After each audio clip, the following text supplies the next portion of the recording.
Baik, Assalamualaikum warahmatullahi wabarakatuh. Perkenalkan, nama saya Gusnila dengan akhiran NIM 14 dari Prodi Tadris Biologi. Di sini saya akan memaparkan materi tentang tumbuhan paku atau Pteridophyta. Pada kali ini kita akan mencapai capaian materi yang pertama, yaitu ada ciri-ciri dari Pteridophyta. Yang kedua yaitu klasifikasi dari Pteridophyta ini. Selanjutnya ada peranan dan reproduksi. Yang pertama yaitu apakah yang dimaksud dengan Pteridophyta ini atau tumbuhan paku ini? Yaitu adalah salah satu jenis tumbuhan yang memiliki sifat sebagai paku atau daun majemuk yang terdiri dari daun-daun kecil yang disebut frond. Tumbuhan paku ini memiliki sistem perakaran batang dan daun, serta berkembang biak dengan spora atau biji tanaman paku. Selanjutnya yaitu macam-macam perkembangbiakan pada tumbuhan paku ini, di mana yang pertama ada sporofit, yaitu tahapan awal dalam perkembangbiakan tumbuhan paku, di mana pada tahap ini tumbuhan paku tumbuh dari spora yang dihasilkan oleh sporangium pada bagian bawah daun tumbuhan paku. Spora ini kemudian menetas dan tumbuh menjadi sporofit. Yang kedua ada gametofit. Setelah tumbuh dari spora, sporofit akan menghasilkan gametofit. Gametofit ini adalah fase hidup tumbuhan paku yang menghasilkan gamet atau sel kelamin. Gametofit tumbuhan paku dapat berupa tumbuhan kecil yang menempel pada tanah atau permukaan batu, dan biasanya sangat sulit ditemukan karena ukurannya yang sangat kecil. Selanjutnya yaitu ada pembuahan, di mana setelah gametofit menghasilkan gamet atau sel kelamin jantan dan betina, terjadi pembuahan atau persilangan antara kedua sel kelamin. Pembuahan ini akan menghasilkan zigot yang kemudian tumbuh menjadi sporofit baru. Selanjutnya ada sporangium, di mana sporofit baru yang tumbuh dari zigot kemudian akan membentuk sporangium atau kantung spora pada bagian bawah daun. Sporangium ini adalah yang menghasilkan spora dan memulai kembali siklus perkembangbiakan tumbuhan paku.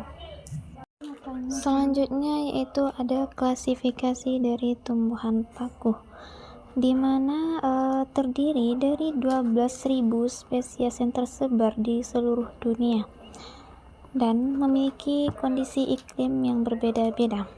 Pertama ada subdivisi Lycopsida yang memiliki ciri-ciri. Yang pertama terdiri dari daun sejati, batang, dan akar, di mana ini menempel pada tanaman lain sebagai media hidup. Memiliki daun yang sangat kecil dan rapat, menghasilkan dua spora, yaitu makrospora dan mikrospora. Memiliki mikrosporangium dan sporangium sebagai organ reproduksi penting. Selanjutnya yaitu ada Sphenopsida atau disebut juga oleh orang-orang paku ekor kuda, di mana memiliki batangnya tumbuh tegak dengan kokoh dan menonjolkan ekor yang panjang, menghasilkan spora dengan jenis heterospora yang berbeda dari spora tumbuhan paku lainnya, mengandung kadar silika yang tinggi pada bagian batangnya dan menjadikan lebih kuat dan tahan lama, menyenangi lingkungan di daerah rawa yang lembab di mana tanah yang basah menjadi tempat yang ideal untuk pertumbuhannya. Selanjutnya ada divisi Psilopsida atau disebut juga dengan paku purba, di mana kelompok tumbuhan paku yang memiliki sejarah evolusi yang sangat panjang, di mana memiliki ciri-ciri tidak memiliki daun sejati dan juga tidak memiliki pembuluh angkut, serta tidak memiliki akar sejati, dan juga tumbuhnya menyamping dan melekat pada substrat atau permukaan tempat tumbuhnya. Dan juga ada yang menggunakan rambut halus yang tumbuh dari bagian bawah batang. Ada juga reproduksi dengan spora, bentuk tumbuhnya yang primitif, dengan batang yang relatif sederhana dan tidak memiliki percabangan yang banyak. Selanjutnya yaitu struktur pada tumbuhan paku. Ada beberapa struktur dari tumbuhan paku ini. Yang pertama ada akar.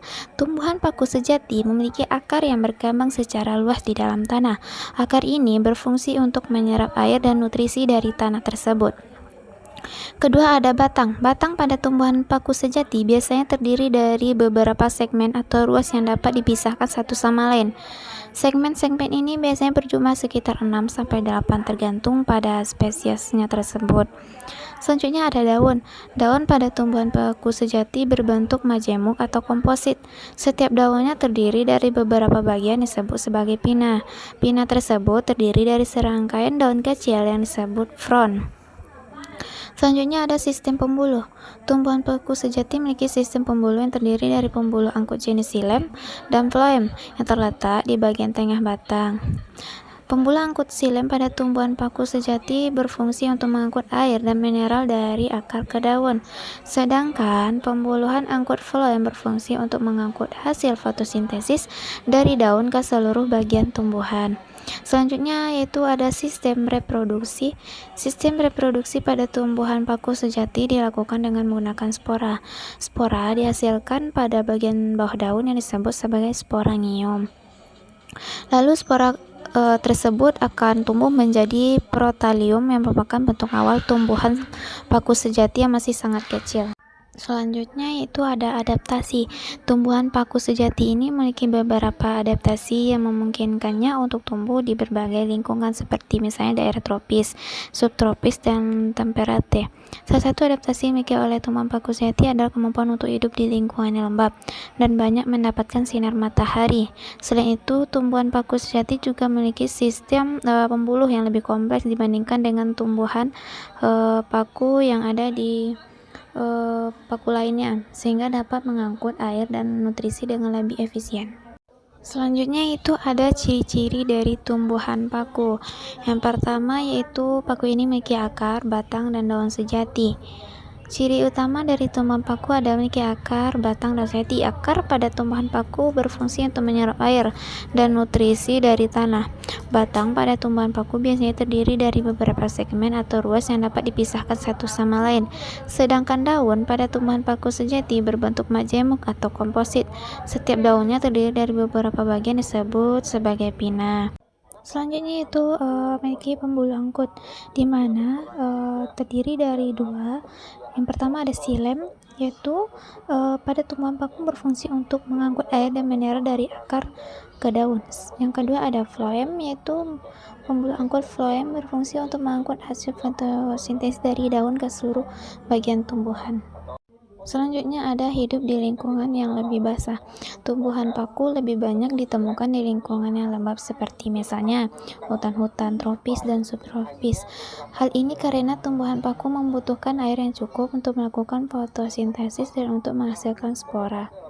Selanjutnya ada ciri-ciri dari tumbuhan paku ini yaitu reproduksi dengan spora, di mana spora dihasilkan pada bagian bawah daun yang disebut sebagai sporangium. Spora kemudian akan tumbuh menjadi protalium yang merupakan bentuk awal tumbuhan paku yang masih sangat kecil. Protalium ini kemudian akan menghasilkan antheridium dan archegonium yang berfungsi untuk menghasilkan sperma dan sel telur. Setelah terjadi pembuahan tersebut, sel telur akan tumbuh menjadi embrio dan akhirnya menjadi tumbuhan paku dewasa. Selanjutnya yaitu ada ciri-ciri dari tumbuhan paku ini tidak memiliki bunga dan buah. Ciri lain dari tumbuhan paku adalah tidak memiliki bunga dan buah seperti pada tumbuhan berbunga. Reproduksi pada tumbuhan paku dilakukan dengan menggunakan spora yang dihasilkan pada bagian bawah daun. Selanjutnya yaitu peranan dari Pteridophyta atau tumbuhan paku ini. Yang pertama yaitu peranan sebagai penyangga tanah bagi daerah aliran sungai, menjaga kelembaban tanah, membentuk humus dan melindungi tanah dari erosi.